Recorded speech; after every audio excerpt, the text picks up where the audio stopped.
कोई चीज उठाओगी तो उसे कहीं तो रखना ही पड़ेगा ना। यहाँ मैनहट्टन के अस्पताल के इस एकाकी कमरे में मैं सोचता हूँ, जब बाबा नारियल के जट से किसी का रोग ठीक कर देते थे, हर हर महादेव बुलवाकर किसी किसी की बुद्धि ठीक कर देते थे, तो क्या कारण है कि स्वयं डॉक्टरों नर्सों के माध्यम से अपने शरीर पर इतनी कठिन पीड़ा झेल रहे हैं। खुद भी तो अपना उपचार कर सकते हैं, लेकिन नहीं, बाबा ये नहीं करेंगे। क्यों नहीं करेंगे? इसलिए नहीं करेंगे क्योंकि जन कल्याण की जिस भावना से बाबा ने इस अस्वस्थता को ग्रहण किया है, उसमें बाधा पहुंचेगी। मुझको याद है अमेरिका में जिष्णु जी से सुनी हुई एक घटना।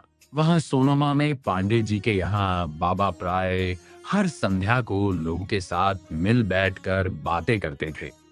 संध्या को गोष्ठी हुई, बहुत से सोनोमा निवासी एकत्रित हुए। बाबा के नेतृत्व में ऊ हरि हर हर हर बम बम बम का कीर्तन हुआ। फिर लोगों ने अपनी उत्सुकताएं बाबा के सामने प्रस्तुत की। बाबा हर प्रश्न का सहजता से उत्तर देते जाते। एक महिला ने बड़ा ही रुचिकर संदर्भ चलाया। वह बोली, बाबा, मैं भी आपकी तरह प्रकाश के माध्यम से, तरंगों के माध्यम से अन्य लोगों का कल्याण करना चाहती हूँ, उनकी पीड़ा हरना चाहती हूँ। ये कैसे संभव होगा? प्रश्न सुनकर बाबा कुछ देर चुप हुए, फिर एक फीकी मुस्कान के साथ बोले, बहनी, जो तुम लोगों का कल्याण करना चाहती हो, यह तो बहुत ही अच्छी बात है, करना चाहिए।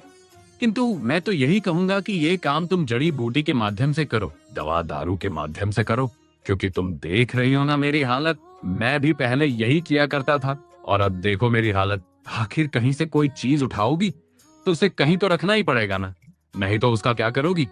मेरे ज्ञान में सामूहिक रूप से यदि बाबा ने कभी अपनी कल्याणमय क्रियाओं की ओर इंगित किया है तो यही।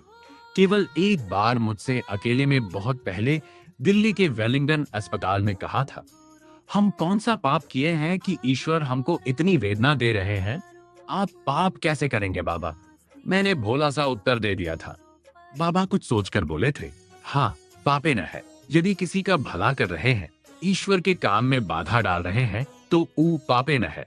यह थी बाबा की नम्रता। एक वाक्य में कह दिया कि मुझ में ईश्वर के काम में हस्तक्षेप करने की क्षमता है और करता हूँ।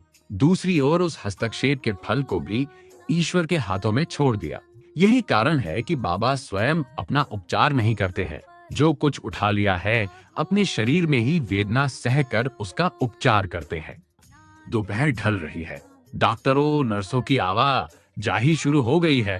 अब बाबा का ब्लड प्रेशर नापा जाएगा, शायद रक्त परीक्षण भी हो। इस बात से बाबा बहुत चिढ़ते हैं। ठीक है, इन लोगों को कमरे से चले जाने दीजिए, फिर आगे की कथा कहूंगा।